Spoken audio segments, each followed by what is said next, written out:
আসসালামু আলাইকুম। সংবাদে আপনাদের সবাইকে স্বাগত জানাচ্ছি। আমি ফিরোজ তোহা। শুরুতেই সংবাদ শিরোনাম। বাংলাদেশের সর্বশেষ গুরুত্বপূর্ণ আপডেট সংবাদে আপনাকে স্বাগত। শুরুতেই সংবাদ শিরোনাম, পরে বিস্তারিত। শুরুতেই জানাবো, জুলাই ঘোষণাপত্রের খসড়া প্রস্তুত, বৃহস্পতিবার সর্বদলীয় বৈঠক বলেন মাহফুজ আলম। জুলাই গণঅভ্যুত্থানের ঘোষণাপত্র নিয়ে আগামী বৃহস্পতিবার ১৬ জানুয়ারি সর্বদলীয় বৈঠক অনুষ্ঠিত হবে বলে জানিয়েছে অন্তর্বর্তীকালীন সরকারের উপদেষ্টা মাহফুজ আলম। এরপর জানাবো, টিউলিপের বিরুদ্ধে ব্রিটিশ তদন্ত প্রতিবেদন আসছে। যুক্তরাজ্যের সিটি মিনিস্টার টিউলিপ সিদ্দিকীর বিরুদ্ধে বিভিন্ন অর্থনৈতিক অঙ্গভঙ্গির অভিযোগ তদন্ত প্রতিবেদন শীঘ্রই প্রকাশ হতে চলেছে। ব্রিটিশ প্রধানমন্ত্রী কেয়ার স্টারমারের মুখপাত্র ডেভ প্যারেলস আর সাংবাদিকদের এসব তথ্য জানান। এদিকে অবৈধভাবে দেশে থাকা বিদেশিদের বিরুদ্ধে ৩১শে জানুয়ারির পর ব্যবস্থা গ্রহণ।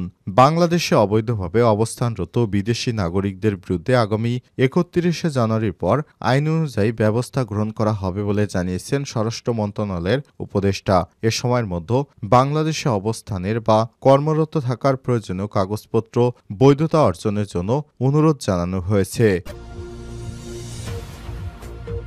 জানাবো, কটিয়াদীতে ৬ ভুয়া ডিবি পুলিশ গ্রেপ্তার। কিশোরগঞ্জের কটিয়াদী উপজেলা বোয়ালিয়া গ্রামে ডিবি পরিচয় দিয়ে অভিযান পরিচালনার সময় ৬ জনকে হাতে নাতে গ্রেপ্তার করেছে পুলিশ। আজ বিকাল ৩টার দিকে কটিয়াদী মডেল থানায় তাদের হস্তান্তর করা হয়। জানাবো, ৩৪ দেশের ১০০ কোটি নাগরিককে প্রশিক্ষণের উদ্যোগ, ৩ কোটি টাকার পুরস্কার। সংযুক্ত আরব আমিরাত ইইউ বিশ্বব্যাপী ১০০ কোটি ১ বিলিয়ন মানুষকে অগ্নি নিরাপত্তা ও প্রস্তুতির বিষয়ে প্রশিক্ষণ দেওয়ার একটি উচ্চাকাঙ্ক্ষী নতুন উদ্যোগ চালু করেছে। 1 বিলিয়ন রেডিনেস নামক একটি প্রকল্পটি ৩৪ দেশ ও ১৬টি বিদ্যুৎ অগ্নি নির্বাপন সংস্থার সঙ্গে অংশীদারিত্বের ভিত্তিতে ভার্চুয়াল কোর্স পরিচালনা লক্ষ্যে কাজ করবে। এবং সর্বশেষ জানাবো, সুদানে গোলাবর্ষণে নিহত ১২০। সুদানের রাজধানী খাতুমেনের আশপাশে এলাকায় গোলাবর্ষণে অন্তত ১২০ জন নিহত হয়েছে। দেশটির স্বেচ্ছাসেবী উদ্ধারকারীরা বলছেন, সেনাবাহিনী এবং আধা সামরিক বাহিনী দেশজুড়ে সংঘাত বৃদ্ধির মধ্যে সোমবার গোলাবর্ষণে প্রাণহানির ঘটনা ঘটেছে। খবর আরব নিউজের। প্রিয় দর্শক, এতক্ষণ শুনছিলেন সংবাদ শিরোনাম, এবারে বিস্তারিত। তবে তার আগে বন্ধুরা, অনুরোধ থাকবে এই সংবাদটিতে একটি লাইক দিন। এই চ্যানেল আপনি নতুন হয়ে থাকলে আমাদের সংবাদটি দেখতে দেখতে চ্যানেলটি সাবস্ক্রাইব করে রাখুন। কমেন্ট করে আপনার মূল্যবান মতামত জানিয়ে দিন আপনি বিশ্বের কোন দেশ থেকে বা বাংলাদেশের কোন স্থান থেকে আমাদের সংবাদটি দেখছেন এবং শুনছেন। এবারে বিস্তারিত। জুলাই ঘোষণাপত্রের খসড়া প্রস্তুত, বৃহস্পতিবার সর্বদলীয় বৈঠক বললেন মাহফুজ আলম। জুলাই গণঅভ্যুত্থানের ঘোষণাপত্র নিয়ে আগামী বৃহস্পতিবার ১৬ জানুয়ারি সর্বদলীয় বৈঠক অনুষ্ঠিত হবে বলে জানিয়েছে অন্তর্বর্তীকালীন সরকারের উপদেষ্টা মাহফুজ আলম। মঙ্গলবার ১৪ জানুয়ারি ফরেন সার্ভিস একাডেমিতে প্রধান উপদেষ্টার প্রেস উইং আয়োজিত সংবাদ সম্মেলনে এসব তথ্য জানান তিনি। মাহফুজ আলম বলেছেন, আলোচনার স্থান এখনও নির্ধারিত হয়নি। খসড়া ঘোষণাপত্র নিয়ে রাজনৈতিক দলগুলোর সঙ্গে অনির্ধারিত আলোচনা হয়েছে। বিএনপি, জামাত, গণতন্ত্র মঞ্চ, বিভিন্ন রাজনৈতিক দল ও শ্রেণী পেশার সঙ্গে আলোচনা হয়েছে।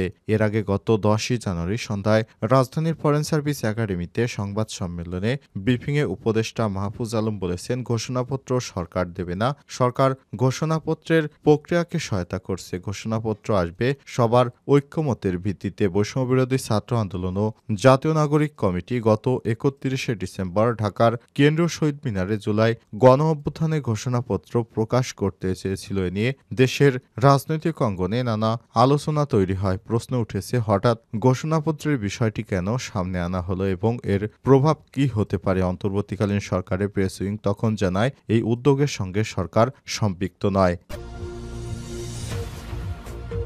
টিউলিপের বিরুদ্ধে ব্রিটিশ তদন্ত প্রতিবেদন আসছে। যুক্তরাজ্যের সিটি মিনিস্টার টিউলিপ সিদ্দিকীর বিরুদ্ধে বিভিন্ন অর্থনৈতিক অসঙ্গতির অভিযোগে তদন্ত প্রতিবেদন শীঘ্রই প্রকাশ হতে চলেছে।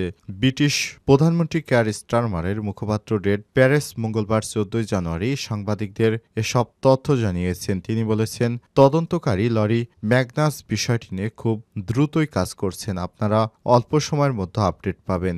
বিস্তারিত কোনো কিছু না জানিয়ে তিনি আরও বলেছেন, যখন আমরা এ ব্যাপারে আপডেট পাব তখন আমরা জানাতে পারব তিনি কোন বিষয়বস্তুটি তদন্ত করছেন। এর আগে বাংলাদেশের সাবেক প্রধানমন্ত্রী শেখ হাসিনার ঘনিষ্ঠদের কাছ থেকে ফ্ল্যাট উপহার নিয়ে প্রচণ্ড চাপের মুখে পড়েছেন টিউলিপ। পরে নিজের বিরুদ্ধে ব্রিটিশ মিনিস্ট্রিয়াল ওয়াচডগকে তদন্তের আহ্বান জানান টিউলিপ। এক পর্যায়ে তার বিরুদ্ধে তদন্ত শুরু করে মিনিস্ট্রিয়াল ওয়াচডগের উপদেষ্টা লরি ম্যাগনাস।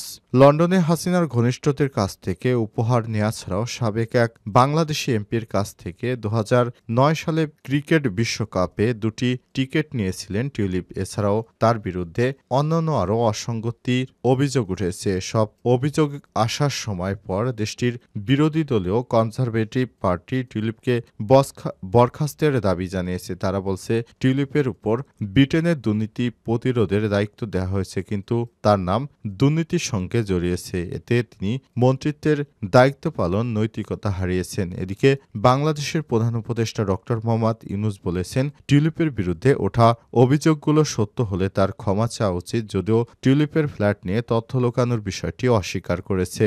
সূত্র সংবাদ মাধ্যম ব্লুমবার্গ। অবৈধভাবে থাকা বিদেশিদের বিরুদ্ধে 31শে জানুয়ারির পরেই ব্যবস্থা। বাংলাদেশে অবৈধভাবে অবস্থানরত বিদেশি নাগরিকদের বিরুদ্ধে আগামী 31শে জানুয়ারির পর আইন অনুযায়ী ব্যবস্থা নেওয়া হবে বলে জানিয়েছে স্বরাষ্ট্র মন্ত্রণালয়। এই সময়ের মধ্যে বাংলাদেশে অবস্থান বা কর্মরত থাকার প্রয়োজনীয় কাগজপত্র সহ বৈধতা অর্জনের জন্য অনুরোধ করা হয়েছে। মঙ্গলবার 14 জানুয়ারি স্বরাষ্ট্র উপদেষ্টা লেফটেন্যান্ট জেনারেল মোহাম্মদ জাহাঙ্গীর আলম চৌধুরী, অবসরপ্রাপ্ত প্রধান উপদেষ্টার বিশেষ সহকারী মোহাম্মদ খোদাবাক চৌধুরী স্বাক্ষরিত এক সতর্কীকরণ বিজ্ঞপ্তিতে সব তথ্য জানানো হয়েছে। বিজ্ঞপ্তিতে বলা হয়েছে, সংশ্লিষ্ট সকলের অবগতির জন্য জানানো যাচ্ছে যে অনেক বিদেশি নাগরিক অবৈধভাবে বাংলাদেশে অবস্থান করছে বা কর্মরত রয়েছেন। এমন অবস্থায় অবৈধভাবে বাংলাদেশে অবস্থানরত বা কর্মরত ভিনদেশি নাগরিক যারা ইতিপূর্বে জারিকৃত সতর্কীকরণ বিজ্ঞপ্তি অনুযায়ী আগামী 31শে জানুয়ারির মধ্যে বাংলাদেশে অবস্থান বা কর্মরত থাকার প্রয়োজনীয় কাগজপত্র সহ বৈধতা অর্জন করতে পারবেন না, তাদের বিরুদ্ধে দ্য ফরেনার্স অ্যাক্ট 1946 অনুযায়ী ব্যবস্থা গ্রহণ করা হবে বলে জানিয়েছে বাংলাদেশের ফরেন মিনিস্ট্রি। বিষয়টি আরও স্পষ্ট করেছেন বাংলাদেশের পররাষ্ট্র উপদেষ্টা তৌহিদ হোসেন। এর আগে তৌহিদ হোসেন এক ঘোষণায় বলেছিলেন যে অবৈধভাবে ভারত বা বিশ্বের বিভিন্ন দেশ থেকে বাংলাদেশে লক্ষ লক্ষ মানুষ বসবাস করছে, তারা বাংলাদেশ সরকারকে ভিসার টাকা বা কোনো কিছুই দিচ্ছে না। সুতরাং এই বিষয়টি নিয়ে খুব শীঘ্রই তারা বড় ধরনের পদক্ষেপ নিতে চায় বলে জানিয়েছিলেন তিনি। এরই ধারাবাহিকতায় এই কাজগুলো খুব শীঘ্রই করা হবে বলে জানিয়েছে পররাষ্ট্র মন্ত্রণালয়। কটিয়াদীতে 6 ভুয়া ডিবি পুলিশ গ্রেপ্তার। কিশোরগঞ্জের কটিয়াদী উপজেলার বলেয়া গ্রামে ডিবি পরিচয় দিয়ে অভিযান পরিচালনার সময় 6 জন ভুয়া ডিবি পুলিশকে 14 জানুয়ারি সোমবার বিকেলে 3টার দিকে আটক করেছে কটিয়াদী মডেল থানার পুলিশ। কটিয়াদী থানা পুলিশ ও এলাকাবাসী জানায়, উপজেলার বলেয়া গ্রামে হাজী সিরাজের ছেলে আলামিনের বাসায় ডিবি পুলিশ পরিচয় দিয়ে অভিযান পরিচালনা করার সময় তাদের সন্দেহ সৃষ্টি হলে বিষয়টি কটিয়াদী মডেল থানায় অবহিত করা হয়। পরে কটিয়াদী থানা পুলিশ ঘটনাস্থলে গিয়ে তাদের হাতে নাতে আটক করে। সময় এলাকাবাসী ও পুলিশ সহায়তা করেছে। আটককৃতরা হলেন কুড়িগ্রাম জেলার অলিপুর থানার পাঁচপীর গ্রামের মৃত সাইদুর রহমানের ছেলে শফিকুল ইসলাম 48, কিশোরগঞ্জ সদর থানার মাইশখালী গ্রামের আব্দুল জলিলের ছেলে রফিক 35, সদর এলাকার চরশোলকিয়া গ্রামের হারুনুর রশিদের ছেলে মুন 30, করিমগঞ্জ উপজেলা নয়াকান্দি গ্রামের মৃত নাসির উদ্দিনের ছেলে দেলার হোসেন 35, একই এলাকার মৃত শহীদের ছেলে রবিন 32, কুমিল্লা জেলার লাকসাম উপজেলা দক্ষিণ লাকসাম শাহপাড়া গ্রামের সেন্টু শাহর ছেলে সুজিত শাহ সহ 56 জনকে আটক করা হয়েছে। এ বিষয়ে কটিয়াদী মডেল থানার ভারপ্রাপ্ত কর্মকর্তা ওসি তরিকুল ইসলাম জানান, প্রাথমিক জিজ্ঞাসাবাদ চলছে, বিধি মোতাবেক মামলা ও পরবর্তী ব্যবস্থা গ্রহণ করা হবে।